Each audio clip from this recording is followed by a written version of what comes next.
Смок и отежнато дишење. Со ова се сочија кумановчани веднаш по доаѓањето на есента. Синоќа беа измерени над 1800 микрограми штетни PM10 честички, иако дозволената концентрација е далеку пониска, односно е 50. Жителите на Куманово велат дека итекако се осеќа загадениот воздух. Според нивните предпоставки, депониите и сиромаштијата се причинители за смогот во кој што се гушат. Има сиромаси луѓе што пластики ги стави унутре да може се стопли.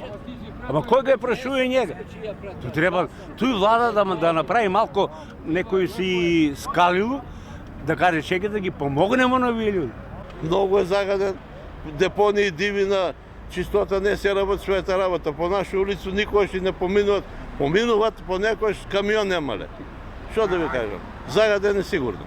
Особено на Савале кој ќе се стане, јас живеам таму на повисоко малко место, овдека се гледа смок. Нетна едно Сабале, дури темно беше, ама далеко таму према Скопје да речемо, према тие села, ептен е загадено. Се осеќа на нос, на грло, да. Дали гледате надеж по институциите дека ќе? Не, сега моментално не. Загриженоста кај граѓаните е голема, ама надеж во надлежните тие не гледаат.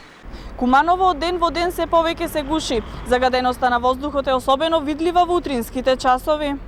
Министерот за животна средина одби да каже кои мерки ќе ги преземе власта за да се справи со загадениот воздух, но не изостави да ги спомне автомобилите, грејењето на домовите и енергетската неефикасност како најголемите виновници за ваквата состојба.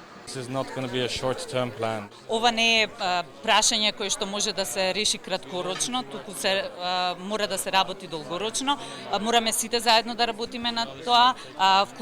Повеќе фактори придонесуваат за тоа, значи тука се грејењето на домовите, енергетската ефикасност, автомобилите, така што сите заедно долгорочно мораме да работиме за да имаме резултати. Високи концентрации на PM10 честички синоќа имаше и во главниот град. Најзагаден беше реонот Ректорат со 211 PM10 честички на кубен метар, потоа Ѓорче Петров со 160 PM, Газибава со 124, Центар 96 и 11 октомври 73 микрограми на кубен метар.